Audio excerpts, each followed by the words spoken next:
नमस्कार, मी Mansi. News अनकटच्या prime time मध्ये तुम्हा सगळ्यांचं स्वागत करते. बातमीपत्राला सुरुवात करण्याआधी नजर टाकूया बातमीपत्रातील काही महत्त्वाच्या हेडलाईन्सवर. उद्धव ठाकरे यांच्यासह 19 राज्यांच्या मुख्यमंत्र्यांना महायुती सरकारच्या शपथविधी सोहळ्याचे निमंत्रण. ईव्हीएम विरोधात प्रकाश आंबेडकर यांनी राज्यव्यापी स्वाक्षरी अभियानाला केली सुरुवात. भाजपा आमदार बबनराव लोणीकरांनी व्यक्त केली मंत्रिपदाची अपेक्षा. आणि बेळगावच्या मराठी भाषिक महामेळाव्यास परवानगी द्या, शिवसेना ठाकरे गटाचे प्रशासनाला निवेदन. आता पाहूयात सविस्तर वृत्त. महाराष्ट्र विधानसभा निवडणुकीत महायुतीला स्पष्ट बहुमत मिळालंय. आता महायुतीच्या सत्ता स्थापनेच्या हालचालींना वेग आलाय. महायुती सरकारचा शपथविधी सोहळा 5 डिसेंबरला मुंबईच्या आझाद मैदानावर पार पडणार आहे. या सोहळ्याची सध्या जोरदार तयारी केली जाते. देवेंद्र फडणवीस हे महाराष्ट्राचे नवे मुख्यमंत्री होणार असल्याचं जवळपास निश्चित झालंय. शिवसेना ठाकरे गटाचे प्रमुख उद्धव ठाकरे यांच्यासह 19 राज्यांच्या मुख्यमंत्र्यांनाही शपथविधी सोहळ्याचं निमंत्रण देण्यात आलंय. महाराष्ट्र विधानसभा निवडणुकीत महायुतीला मोठं यश मिळालं तर महाविकास आघाडीला मोठा फटका बसला. यानंतर महाविकास आघाडीच्या नेत्यांकडून ईव्हीएम मशीनवर आरोप केले जात आहेत. त्यातच वंचित बहुजन आघाडीचे अध्यक्ष प्रकाश आंबेडकर यांनी राज्यव्यापी ईव्हीएम विरोधी स्वाक्षरी अभियानाला आजपासून सुरुवात केली आहे. आंबेडकरांनी आपल्या अकोल्यातील यशवंत भवन निवासस्थानी स्वाक्षरी करीत अभियानाचा प्रारंभ केला असून 3 डिसेंबर ते 16 डिसेंबर दरम्यान राज्यभरात वंचितचे हे स्वाक्षरी अभियान चालणार आहे. भारतीय जनता पार्टीचा मुख्यमंत्री होणार याबाबत कोणतीही शंका नसल्याचं सांगत भाजपा आमदार बबनराव लोणीकर यांनी सुद्धा मंत्रिपदाची अपेक्षा व्यक्त केली आहे. मी 5व्यांदा निवडून आलो असून गेली 40 वर्ष जनतेची आणि पक्षाची सेवा केली आहे, म्हणून मला मंत्रिपदाची अपेक्षा असल्याचं मत लोणीकरांनी माध्यमांशी बोलताना व्यक्त केलंय. भारतीय जनता पक्षाचा मुख्यमंत्री होईल यामध्ये कुठलीही शंका नाही आणि याला एकनाथराव शिंदे साहेबांनी पत्रकार परिषद घेऊन पाठिंबा दिला आहे की भाजपच्या मुख्यमंत्र्याला माझं समर्थन आहे. आता मंत्रिमंडळ किती मोठं असेल तर या संदर्भात देव आणि देवेंद्र सांगतील, याची कल्पना मला माहित नाही. मात्र भाजपचा मुख्यमंत्री असेल, एकनाथराव शिंदे यांची शिवसेना आणि अजितदादाची राष्ट्रवादी यांचा प्रत्येकी एक उपमुख्यमंत्री असेल.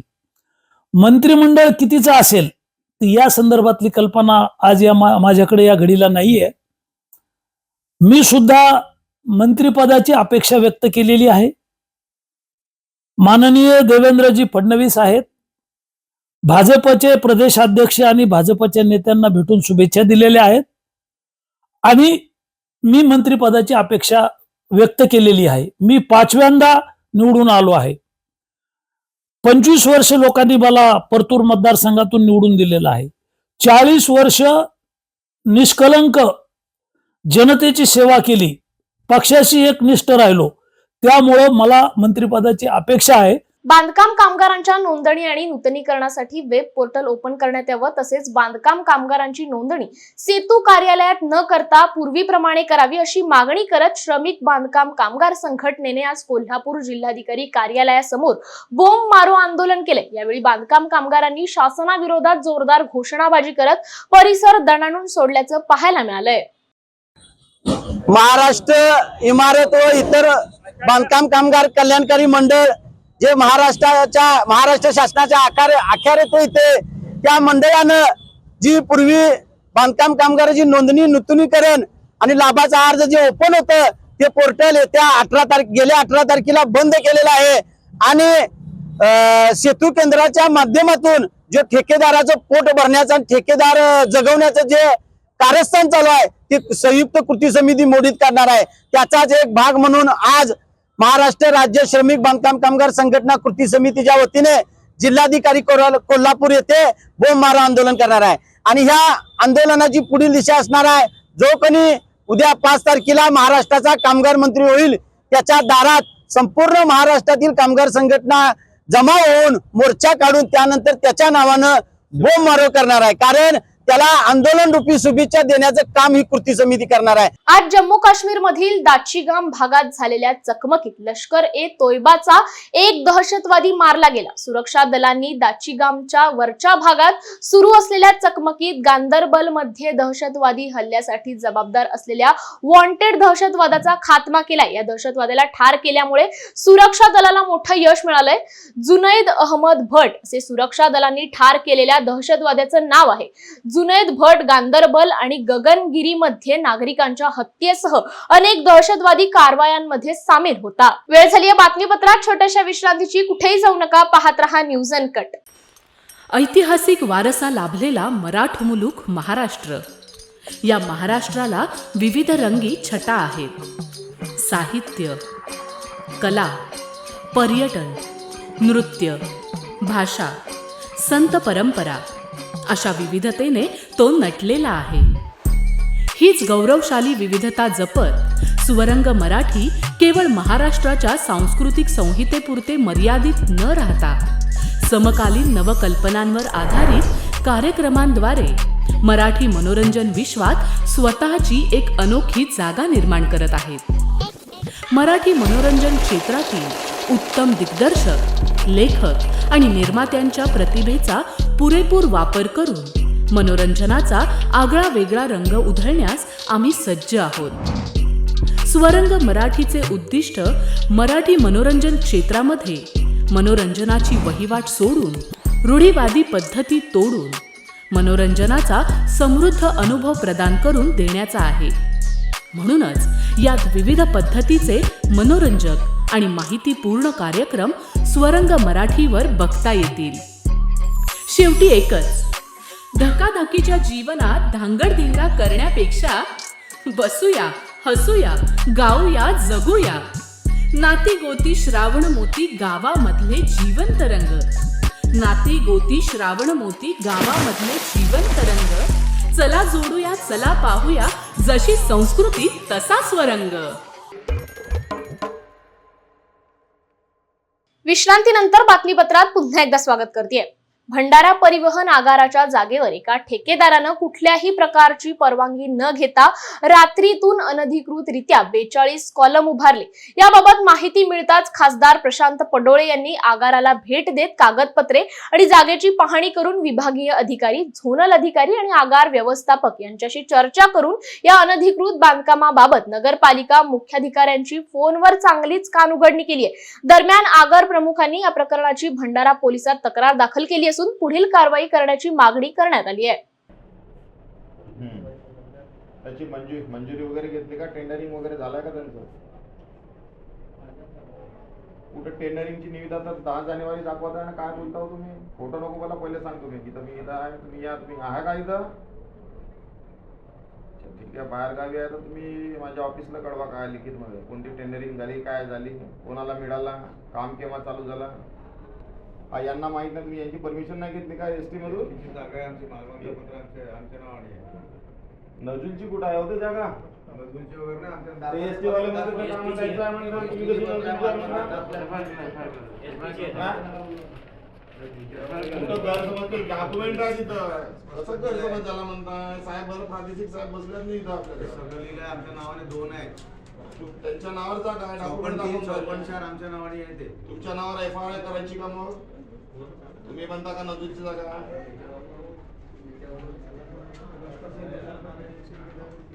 पूरक राव ते काही नाही, ते डेव्हलपमेंटचा भाग वेगळा. तुम्ही परमिशन तर घ्यायला पाहिजे कमीत कमी. डिपार्टमेंटला माहित नाही का कोणाच्या कन्स्ट्रक्शन चालू आहे म्हणून?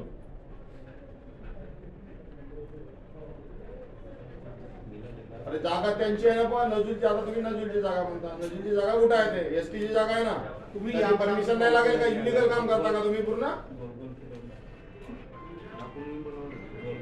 पत्र व्यवहार करून म्हणजे काम पहिले करा का तुम्ही? बिना टेंडरनेच काम होईल का? कुठं आहे तर ते टेंडर झालाय म्हणजे तुम्ही तिच्या कामाचा टेंडर 10 जानेवारी दाखवून राहिला. ऑनलाईन आहे ना. मग 10 जानेवारी दाखवून राहिला. 10 जानेवारी आजची किती तारीख आहे? आजची तारीख किती आहे? मग तुमचा टेंडरिंग नाही झाला, प्रोसेस नाही झाला, काय नाही झाला आणि काम चालू झालं तिथं 50 कॉलम तिथे केले एका रात्रीमधून तुम्ही कळवा ना, तुम्ही कळवा. जालन्याच्या अंबड येथे एका मुलीच्या नावाने इंस्टाग्राम फेक आयडी करून तिच्या मैत्रिणीशी एकाने चॅटिंग केल्याचा प्रकार समोर आलाय. या प्रकरणी मुलीशी चॅटिंग करणाऱ्या विरुद्ध अंबड पोलीस ठाण्यात गुन्हा दाखल करण्यात आला असून मुलीशी चॅटिंग करताना वापरण्यात आलेल्या इंस्टाग्राम आयडीचे तांत्रिक विश्लेषण करीत सायबर पोलिसांनी या प्रकरणाचा तपास केलाय. सोशल मीडियावर फेक आयडीचा वापर केल्यास कारवाई केली जाईल असा इशारा पोलिसांकडून देण्यात आलाय. कोकणात फिरण्यासाठी आलेल्या पुण्यातील पर्यटकांच्या वाहनाचा म्हसळा दिघी महामार्गावरील घोणसे घाटात आज सकाळी अपघात घडला.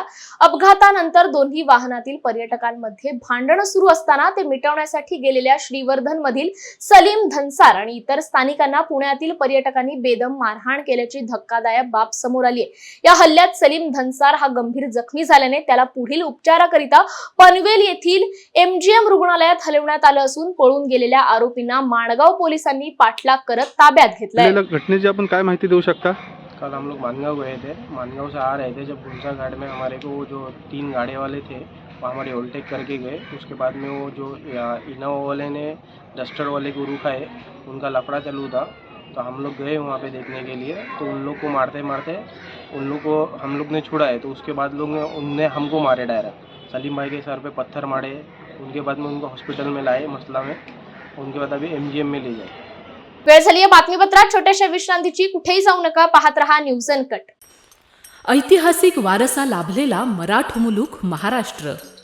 या महाराष्ट्राला विविध रंगी छटा आहेत. साहित्य, कला, पर्यटन, नृत्य, भाषा, संत परंपरा अशा विविधतेने तो नटलेला आहे. हीच गौरवशाली विविधता जपत स्वरंग मराठी केवळ महाराष्ट्राच्या सांस्कृतिक संहितेपुरते मर्यादित न राहता समकालीन नवकल्पनांवर आधारित कार्यक्रमांद्वारे मराठी मनोरंजन विश्वात स्वतःची एक अनोखी जागा निर्माण करत आहेत. मराठी मनोरंजन क्षेत्रातील उत्तम दिग्दर्शक, लेखक आणि निर्मात्यांच्या प्रतिभेचा पुरेपूर वापर करून मनोरंजनाचा आगळा वेगळा रंग उधळण्यास आम्ही सज्ज आहोत. स्वरंग मराठीचे उद्दिष्ट मराठी मनोरंजन क्षेत्रामध्ये मनोरंजनाची वहिवाट सोडून रूढीवादी पद्धती तोडून मनोरंजनाचा समृद्ध अनुभव प्रदान करून देण्याचा आहे. म्हणूनच यात विविध पद्धतीचे मनोरंजक आणि माहितीपूर्ण कार्यक्रम स्वरंग मराठीवर बघता येतील. शेवटी एकच, धकाधकीच्या जीवनात धांगडधिंगा करण्यापेक्षा बसूया, हसूया, गाऊया, जगूया. नाती गोती श्रावण मोती गावामधले जीवंत रंग. नाती गोती श्रावण मोती गावामधले जीवंत रंग. चला जोडूया, चला पाहूया, जशी संस्कृती तसा स्वरंग. विश्रांतीनंतर बातमीपत्रात पुन्हा एकदा स्वागत करते. पाहूयात उर्वरित काही महत्त्वाच्या घडामोडी. भाजपची सत्ता आल्याने आता मराठी बोलायचं नाही, मारवाडीतच बोलायचं असा हट्ट धरणाऱ्या दुकानदाराला मनसेच्या कार्यकर्त्यांनी चांगलाच चोप दिलाय. ही घटना गिरगावातील खेतवाडीमध्ये घडली असून मराठीत बोलणाऱ्या महिलेवर मारवाडीत बोलण्याची सक्ती या दुकानदाराने केली होती. मनसैनिकांनी चोपल्यानंतर त्या दुकानदाराने मराठी माणसांची माफी मागितली असून याबाबतचा व्हिडिओ सोशल मीडियावर चांगलाच व्हायरल होतोय. कर्नाटक सरकारच्या हिवाळी अधिवेशनाच्या पार्श्वभूमीवर बेळगाव इथे 9 डिसेंबर रोजी होणाऱ्या मराठी भाषिकांच्या महामेळाव्यास बेळगाव जिल्हाधिकाऱ्यांनी परवानगी द्यावी आणि महाराष्ट्रातील नेत्यांना बेळगावला जाण्यापासून कोणताही अटकाव करू नये अशी मागणी आज शिवसेना ठाकरे गटाच्या वतीने कोल्हापूर जिल्हा प्रशासनाला करण्यात आली आहे. दरवर्षी बेळगाव इथे कर्नाटक सरकारच्या हिवाळी अधिवेशनात दरम्यान महाराष्ट्र एकीकरण समितीच्या वतीने मराठी भाषिकांचा महामेळावा आयोजित केला जातो. मात्र कर्नाटक सरकार दडपशाही करत या मेळाव्यास परवानगी देत नाही. या मेळाव्यासह परवानगी नाकारल्यास कर्नाटकच्या वाहनांना अडवू तसंच कर्नाटकच्या मंत्र्यांना कोल्हापुरात फिरू देणार नाही असा इशारा ठाकरे गटाकडून देण्यात आलाय. 3.5 ते 4 लाख लोक त्या बेळगाव शहरामध्ये आणि आसपासच्या सीमा भागामध्ये मराठी माणसं आहेत.